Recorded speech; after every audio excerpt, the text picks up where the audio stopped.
عندي الانتاج مستمر ولها دور فعال وقوي جدا لرفع وزن الزغاليل اثناء فترات التحصين، وبتساعد كمان على بناء جهاز قوي جدا يعمل كحائط صد ضد الامراض الفيروسيه.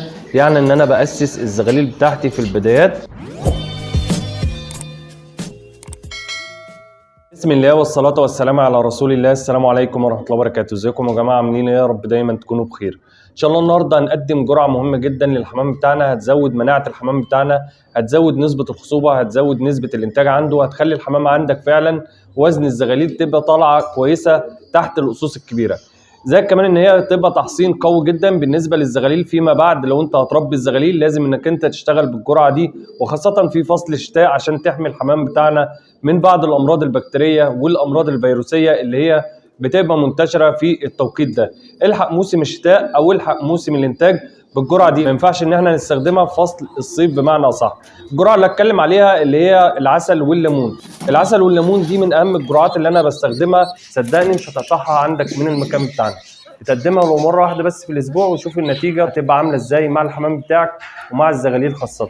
كده يا جماعه دي الكميه اللي انا هقدمها للحمام بتاعي النهارده. حوالي كوبايه من العسل اهي كده، وبعصر عليها حوالي 4 ليمونات. 4 ليمونات زي دول كده بقسمهم، ببدا اعصر ال4 ليمونات على الكوبايه اللي هي بتاعت العسل.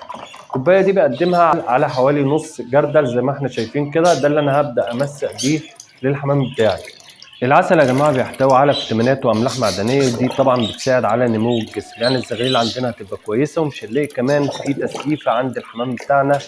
اثناء عمليه التاكيل للزغاليل بنلاقي الحمام بتاعنا مشقوق، نعتقد ان هو مرض. ده طبعا نتيجه الاجهاد التاكيل المستمر بالنسبه للحمام، وخاصه الحمام اللي هو بيبقى منتج باستمرار، بيبيض كده ويبقى تحته زغاليل، بيحصل فيه عمليه شقفه. دي بتنتهي تماما لما بتقدم العسل اللي هو طبعا بيحتوي على الفيتامينات والاملاح المعدنيه اللي هي بتساعد على نمو جسم الحمام بتاعنا، وبتساعد كمان على الانتاج. العسل كمان فيه عنصر مهم جدا اللي هو عنصر الحديد. طبيعه الحمام بتاعنا من فقرات الدم والضعف والهذلان. بنلاقي برضو بعض الحمام عندنا في هذلان كده، في حاله خمول وحاله ضعف. بنلاقي الحمام بتاعنا بدا يخس كده. ما بنبقاش عارفين ان اذا كان ده جدان او اذا كان ده مرض. فده طبعا بينتهي تماما لما بنقدم العنصر اللي هو عنصر الحديد اللي هو متواجد في العسل. كمان العسل بيقي الحمام بتاعنا من الجدري ومن الروشه، كمان بيطرد الديدان اللي هي في الجسم. يعني كده ان احنا بننتج باستمرار الحمام بتاعنا بنحافظ عليه. وقايه مهمه جدا جدا ان انا لازم اقدمها للحمام بتاعي في الفتره اللي احنا فيها دي، فتره الشتاء. وده طبعا انا بستناها عشان اقدم فيها عنصر العسل اللي هو العسل بالليمون. ما بقدموش طبعا في الصيف لانه طبعا بيساعد على التدفئه، فما ينفعش ان انا اقدمه في الصيف يسخن فرد الحمام بتاعنا، ممكن يعمل له اجهاد حراري والفرد يموت. العسل كمان يا جماعه بيساعد على نمو وزياده وزن الزغاليل، وبيحسن من عمليه الهضم. لا نلاقي طبعا تحجر الحويصله عند الزغاليل بتاعتنا ولا خسسان عند الزغاليل بتاعتنا. هتلاقي حجمها كبير وهتدفي الزغاليل زي ما احنا قلنا كده، وهيحسن من عمليه الهضم بالنسبه للزغاليل. طول ما المعده بتهضم عند الزغاليل هتلاقي طبعا الاكل بيتهضم بسرعه، فبالتالي ده بيعود على جسم فرد الحمام بتاعنا وبيعمل عمليه تحويل للغذاء بالنسبه للزغلول. مضاد سموم ومنشط طبيعي للكبد، يعني مش هحتاج لاي منشطات كبديه او مش هحتاج لمضادات السموم اللي بيبقى ثمنها غالي. ممكن الاقيها في عنصر بسيط زي ده كده. كمان بيحتوي على الكالسيوم اللي هو بيساعد الاناث على وضع البيض باستمرار. والعسل كمان يا جماعه يعتبر غسول كلوي طبيعي بالنسبه للحمام بتاعنا. ومن اهم فوائد العسل ان هو بيرفع درجات الحراره عند الحمام بتاعنا، بيسخن الجسم بمعنى صح. ده طبعا بيساعد على عمليه التدفئه، وخصوصا في الجو بالليل كده بنلاقي الجو عندنا بارد على الحمام بتاعنا. مهما ندفي او مهما نقفل هنلاقي طبعا في درجه حراره بتبقى عاليه على جسم فرد الحمام بتاعنا. لازم ان انا اعلي من درجه الحراره عشان ادفيه.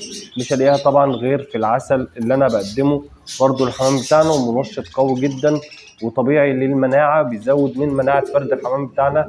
دي طبعا مهمه جدا عشان تعمل كحائط صد ضد اي امراض، اذا كانت امراض بكتيريه وامراض فيروسيه. الليمون طبعا مضاد قوي جدا للديدان. يعني الليمون لو انا حطيت الليمون على العسل هنلاقي فيه مضاد قوي جدا للديدان. هنلاقي مطهر طبيعي ومضاد حيوي طبيعي 100% اللي هو متواجد في الليمون. هنمنع حالات الزكام والبرد. يبقى لازم ان انا اقدم الاثنين مع بعض عشان اضرب عصفورين بحجر زي ما احنا بنقول. الليمون مع العسل دي كده انا بحافظ على الحمام بتاعي، وخصوصا في تغيير فصول من بعضها كده. حالات الزكام البرد اللي الناس كلها بتشتكي منها هتنتهي تماما لما نقدم العسل بالليمون. بحافظ على الحمام بتاعنا، بقدم له رافع مناعه قوي وطبيعي جدا. مفيش احسن من العسل والليمون في التوقيتات اللي احنا فيها دي، توقيتات الشتاء. دي كده يا جماعه الحاجه اللي انا قدمتها للحمام بتاعي النهارده، اللي هي العسل والليمون. العسل والليمون مهم جدا جدا خاصه في التوقيتات دي. الحق موسم الشتاء قبل ما ينتهي، عشان العسل والليمون ما ينفعش ان احنا نقدمهم غير في موسم الشتاء، عشان بيعمل ايجاد حراري ممكن يصيب الحمام بتاعنا ويرفع درجه الحراره. احنا عارفين العسل بيساعد على التدفئه، فما ينفعش ان انا اقدمه في الصيف.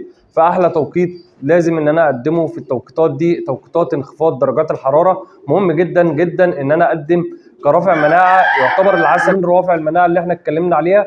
الليمون مهم جدا جدا للحمام بتاعنا في برضو التوقيتات دي، ومهم جدا جدا لو اهتمينا بالحاجات دي. صدقني الحمام بتاعك مش هيجيله اي امراض في فصل الشتاء او في فصل الصيف. فبتعمل تحصينات للحمام بتاعك وبتعمل تحصينات للزغاليل بتاعتك. اسف جدا على الاطاله في الفيديو، رب كده اكون قدرت اقدم ماده مفيده لحضراتكم. ما تنسوناش بقى في نهايه الفيديو باللايك والشير والاشتراك في القناه، ويا ريت تفعل زر الجرس لتصلك كل فيديوهاتي. والسلام عليكم ورحمه الله وبركاته.